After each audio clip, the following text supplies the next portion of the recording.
Morning, everyone. My name's Kerry Brown, and welcome to Hang Out with Coach Kerry. Monday mornings, 9 a.m.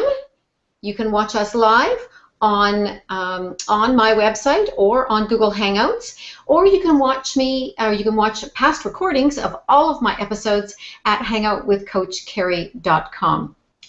Today, I'm really excited because today is yet another expert interview.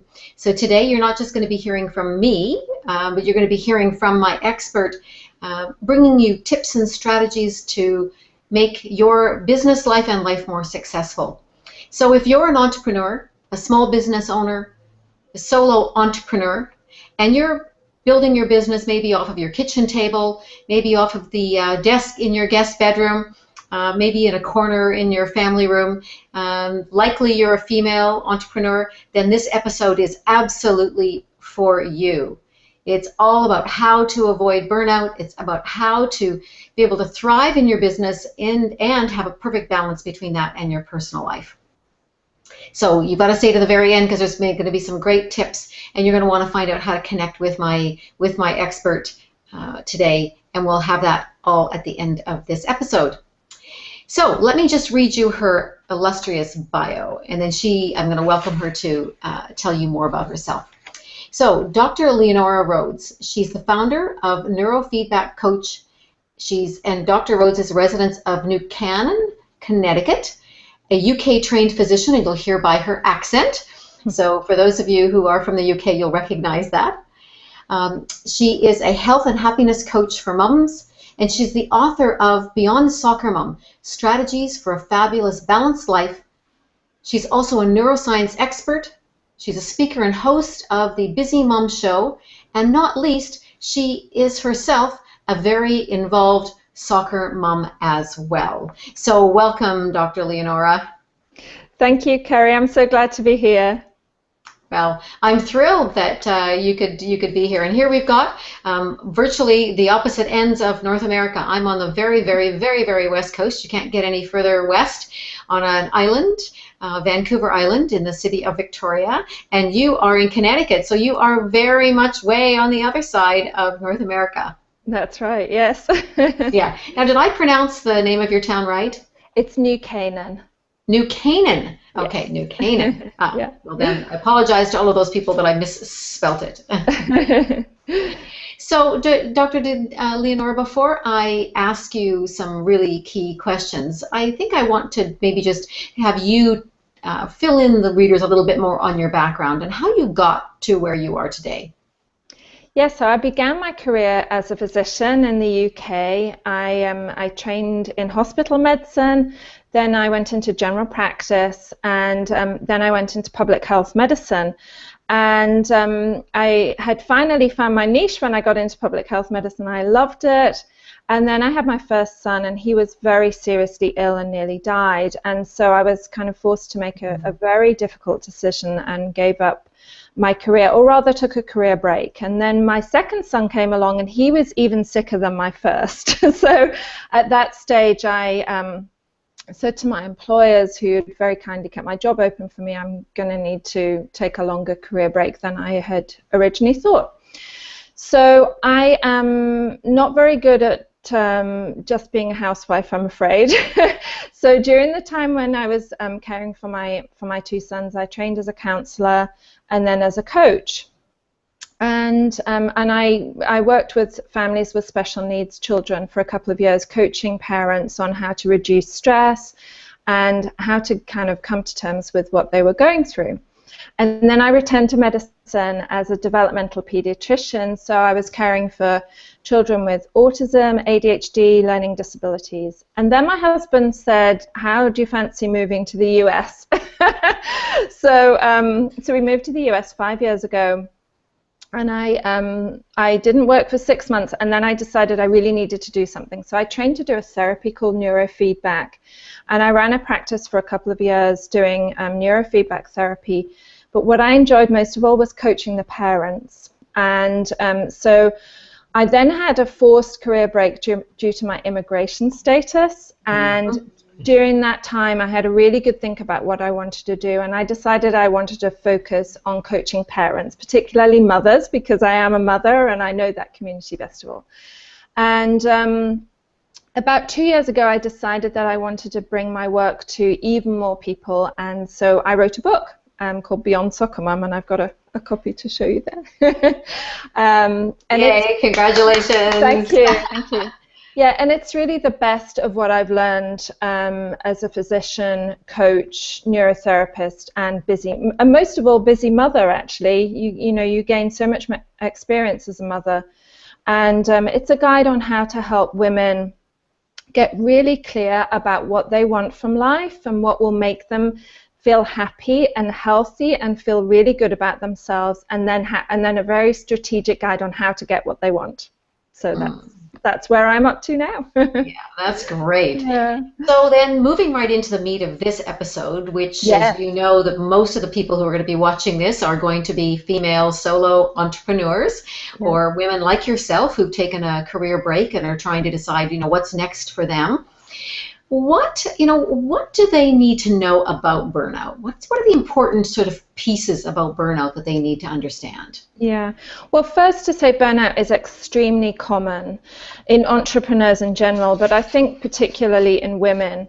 Often women have not only the responsibilities of the business, but they have responsibilities in the home. And of course, if you're a mother, then you have, you know, a whole heap of responsibilities, which, as you know, Kerry, with kids who are slightly older, even when they leave home, the responsibility is still huge of being a mother. So that kind of huge amount of responsibility, and you know, being an entrepreneur, there's so many moving pieces to running a business.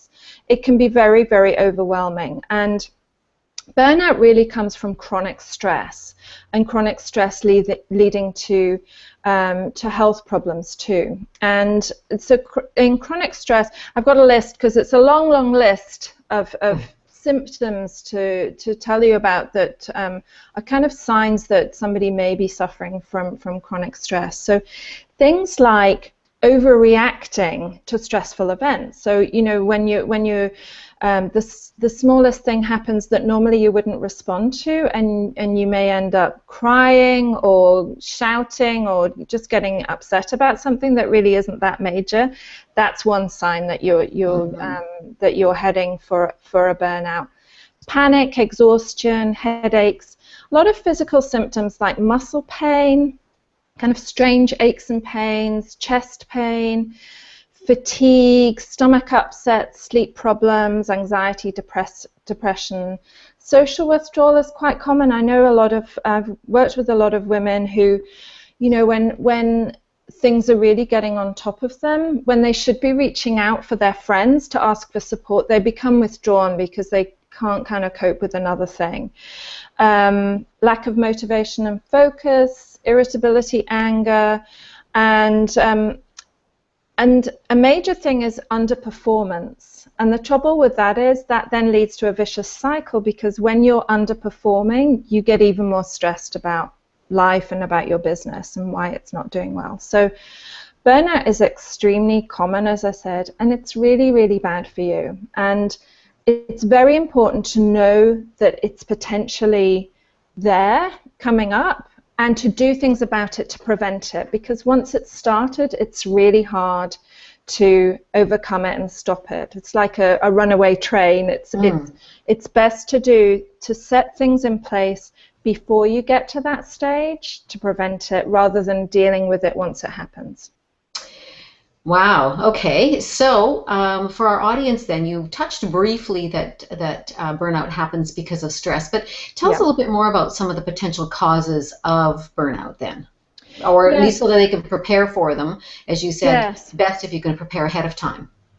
Well, I think it's all about creating balance in your life. So making sure that you not only schedule time in your day for your business life, but it's really, really important to keep your body and mind healthy while you're working as well. And a lot of us, you know, when we're in stressful times of our life, we let things go, like eating healthily, and we may stop exercising. And those are exactly the things we should be doing when we're in a stressful situation, because our response to stress is very closely linked to the health of our body and our brain particularly.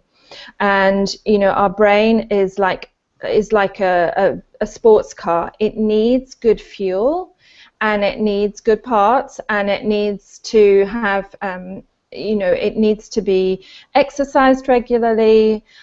So it's really, really important to structure those things in advance, so you don't find yourself 6 months down the line, not eating well, gaining weight, and feeling bad about yourself. So scheduling time early on to do those things to nourish yourself, because when you're an entrepreneur, and particularly a solo entrepreneur, you are your business. And if you're not happy and healthy and performing well, then your business is not going to be either. So, yeah, absolutely.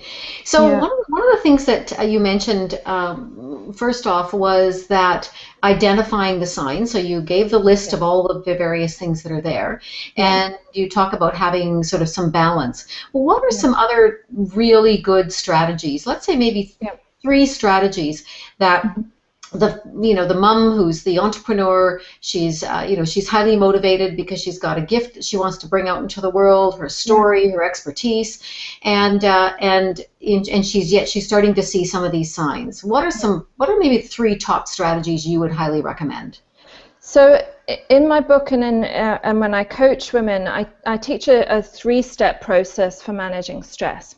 The first step is to identify your sources of stress, and actually to write them down. And it may seem a little bit over the top, but it's a really, really important step to do. And there are 2 main types of sources of stress that you need to identify. You need to identify the external sources of stress, the things, the people, the events coming up in your life that may be causing you stress. And then once you've identified those external things, make a list of all the things that you can do to reduce your source of stress. Sometimes you're causing yourself stress by inaction, and I'm very good at doing this myself. I got very, very stressed, and I was waking up at like 3 a.m. worrying about it because I was late in doing my taxes. Thank goodness they're now done. And it was really silly because it was really stressing me to have not done them. And all I needed to do was to do them, and then that source of stress just vanished. It was crazy. But I meet people every day who are doing that, and I just, so those things that you can actually do something about, then make a strategy to get on and do them. Right. Great. So some of our sources of stress, most of our sources of stress today come from internal. They come from our own mind, and these are things like our thoughts, our beliefs, our attitudes, things that we're worrying about, and often they're not actually even real. The things we're stressing about, our minds kind of created them. So making a list of those sources, and then once you've got a really good list, it's like a demon that you're aware of, so you can start to address it and to deal with it, and to, it's out in the open then. So that's the first step. The second step is to get your body and mind healthy, and I've already touched on that, and it's really important. Health is a balancing act between things that are good for our health, and I call these health assets, and things that are bad for our health liabilities. And it's a balancing act, reducing the liabilities and increasing the assets, and being very strategic about doing that. And then the third piece for me is coming up with a stress management toolkit. And a stress management toolkit, like stress itself, is very personal.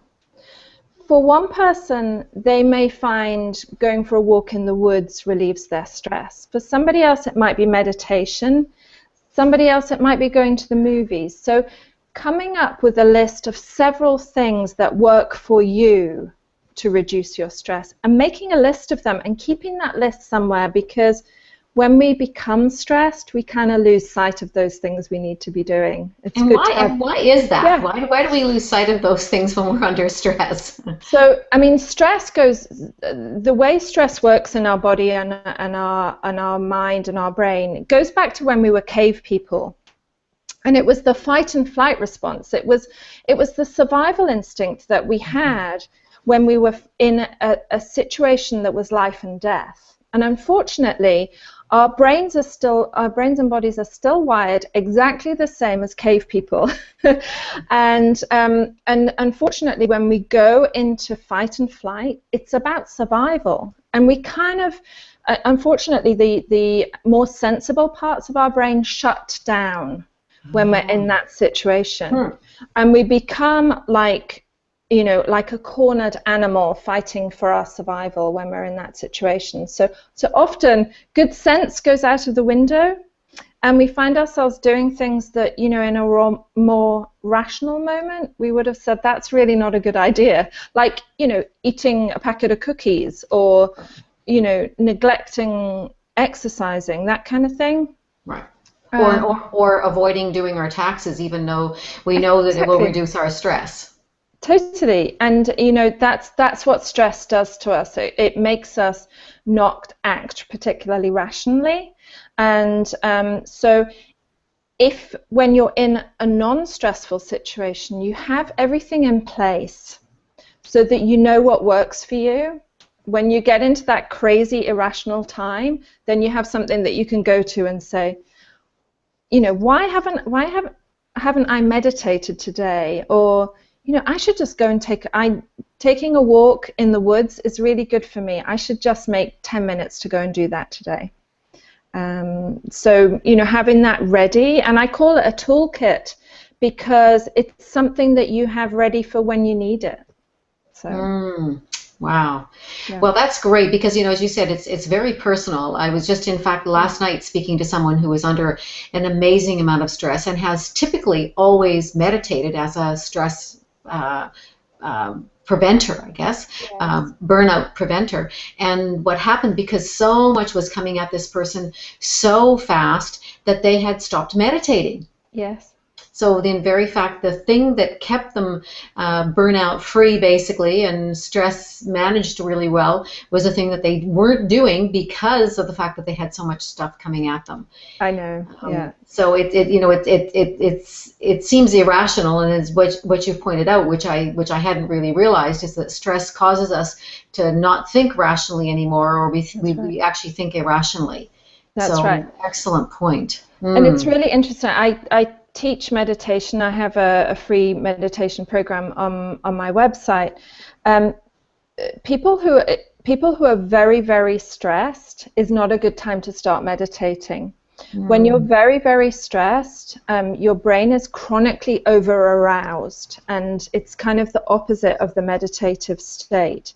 And I've had a few people who've tried my program and hated it, because they're too stressed, and the feeling that it gives them is too far away from what they're used to feeling. You're kind of going from your brain being aroused up here, like overly awake all the time, and you're kind of putting it into this very relaxed state that really feels odd when you're not used to being in that state. So meditation, for example, it's really good to learn that before rather than when you're in a stress situation. So right. So this is kind of the pre-planning stage, is to learn those strategies. So for our audience today, if they're finding themselves, well, I'm not really in that state, I'm feeling pretty good, this is the time to build that toolkit. Totally. Put those things in place. Yes, absolutely. And try different things. As I say, meditation may not be the thing for you, it may be something else, but really get clear about what those things are that work well for you in advance. Preventative medicine. Yeah. Well, quite often when I have a coaching client and they find themselves in that situation, they need to do a state change. In other words, get up from your desk, go do some movement, Yeah. build in some ritual, go and make a cup of tea or something like that. I mean, as you know, the British are famous in the middle of a crisis to let's stop and have a cup of tea, right? It's funny you should say that. My husband and I were watching an English TV show last night, and people kept getting offered a cup of tea in the show. Every time there was a crisis, it would be like, "Would you like a cup of tea?" But yeah, you're right, and that state change is something that's very important. Unfortunately, when we're very stressed and very busy, we get caught up in the work, and what we really need to do, as you say, is to have a short break from it so that we come back refreshed, because once the brain is in that stressed, burnt out state, it really underperforms. So you're kind of defeating yourself when you do that. Right. So in fact, even when it comes to efficiencies or being productive, and again, it seems counterintuitive to stop what you're doing and to move and to do something else. But in fact, it gives your brain that rest, is what I'm hearing you say. Definitely. And it's when you were saying that, it just gave me, I have this funny image in my mind. I went to see Tony Robbins and a couple of years ago, and when he travels around, and he's an incredibly intense man, and he teaches these 50-hour workshops over 4 days. I mean, it really is crazy. And what he does for stress relief, he carries a rebounder around with him, one of those mini trampolines. And that's one of the things that he uses for stress relief.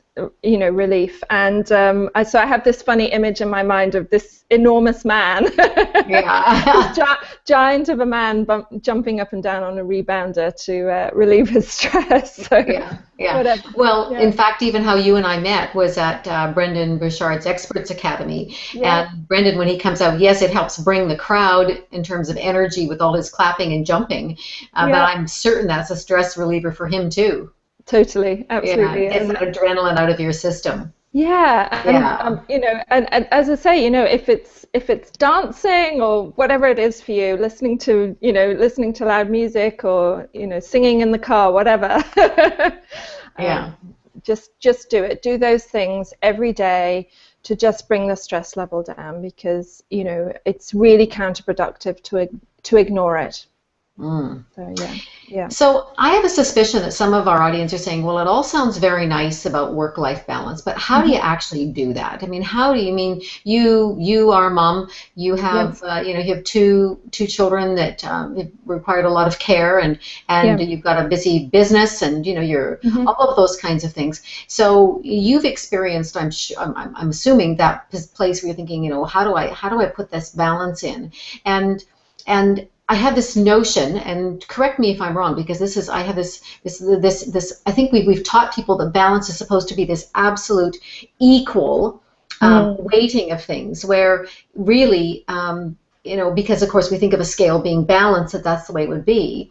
But if when you're growing a business and you've got demands of your family, it's going to do this at various different times. And so, what kind of criteria would you recommend that they would use to determine, to still be able to keep themselves, to avoid burnout, to manage their stress, and acknowledge that there are certain times when family requirements are going to be more, and to not feel guilty about that, and then how to switch that when sometimes their business demands it, and I need to focus on that, and then avoid feeling guilty not taking care of their family. Well, it's a very long question. It is. Well, the whole balance there's probably two questions in there. One of them, what do you think about my notion about the balance is it's really rarely ever equal weight? I mean, let's answer that one first. Well, it's never equal, is it? And nobody ever wakes up in the morning and says, I feel really balanced today. But what they do wake up and say is that, that they're feeling stressed or overwhelmed or overburdened. Or before I wrote my book, I did a lot of research about what women actually wanted. I didn't want to write a book for me. I wanted to write a book for other mothers, and stress and overwhelm and feeling overburdened were things they were the top things that came out. So I think it's about getting very organized, and I am a very badly organized person. Naturally, I have a tendency to be very chaotic. I'm I'm really creative, and I really struggle with structure. And so I think for all mothers who are wanting to add a business on top of what they already have going on, it's really, really important to get structures in place early on, and to have a really good think about balancing time and to schedule things. So in my book, there's a whole chapter on time management, and what I encourage people to do is, first of all, to audit their time. So to record for a couple of days down to 10-minute blocks of what you do with your time, because we really underestimate how long things take. Often we'll kind of say, well, I'll set aside 30 minutes to make 5 phone calls, but phone calls often run over, and it may end up that one phone call takes half an hour. And so figure out how you're spending your time now is the place to start. And then decide, how many hours you have in your day that you can realistically give to your business. And then think about all of the moving pieces of the business. You've got your marketing, your sales, your finances, managing your team if you're lucky enough to have one, all of those things. You need to figure out how much time you want to spend in the working week doing all of those different things. And then, as I said earlier, you need to schedule time for family, time for yourself, time to nurture yourself, exercise, eat healthily, all of those things. And being very realistic from the outset about how many things there are in this puzzle that is being a working mother, or even, a woman who doesn't have children running your own business. And get very clear about what all of those things are from the beginning. And then constantly review it. Because, as I say, these things are unpredictable. And as you and I both know, life's always throwing things at us that we weren't expecting. So that reviewing phase is really, really important to kind of, come back and say, is this still something that I want? What's changed? What's working well? What's not working? And then come up with a new plan. And I encourage people to come up with a new plan about once a month. And sometimes it's totally different. Sometimes it's almost exactly the same. But it needs to be done frequently. So. Yeah, I would absolutely agree with that. I have one of my early episodes on my hangoutwithcoachkerry.com videos that are there is on something I call a time budget. So it's very much like what you used. I mean, you start with an audit, first of all, and then you look at that time budget and you block things off. And that evaluate, adjust, review piece of it is really critical for it. I recommend to my clients even review at the end of the week, looking back at the week. Yeah. What did you accomplish? What wasn't completed? What needed to be in place in order to have that happen? So you've really reinforced that piece that you continually have to be evaluating that. Absolutely. Well, this has been just fabulous information. Any last sort of parting encouragement you might give to our audience? Well, just to say that, being an entrepreneur is tough, but if you can find a job where you're spending your time doing something that you love and something that is really meaningful to you, then you're luckier than most of the people in the world. So it really is something that's worth striving for. But, you also need to really be careful that you nurture yourself, and that, that you keep yourself happy and healthy during this process, because you are your business, and you deserve to be having a good life outside of your business too. So spend some time planning all of that. Well, absolutely. And I know that, from work with coaching clients over the last, 17 years, that if a client's stressed, their customers and clients know it. Yeah. And in terms of attracting the ideal client, it's going to be harder to do, or harder, customer, because of your level of stress. So keeping that level of stress down will multiply your results even more. Absolutely. I have a suspicion our audience is going to listen to this over and over again, and maybe put this on their iPod or on their phone and listen to this, just to remind them of these great strategies. I want to thank you so much for being my guest today on Hangout with Coach Kerry. It was a real pleasure for me and a pleasure to reconnect. Just remind people, Leonora, how they can find you. Yes, so they can find me on my website, which is drleonaurarhodes.com. The spelling of my first name is Leonaura, and then Rhodes, Rhodes.com. And they can find my book on the website is beyondsoccermom.com. And there's lots of information on improving health, happiness, and success on both of those sites.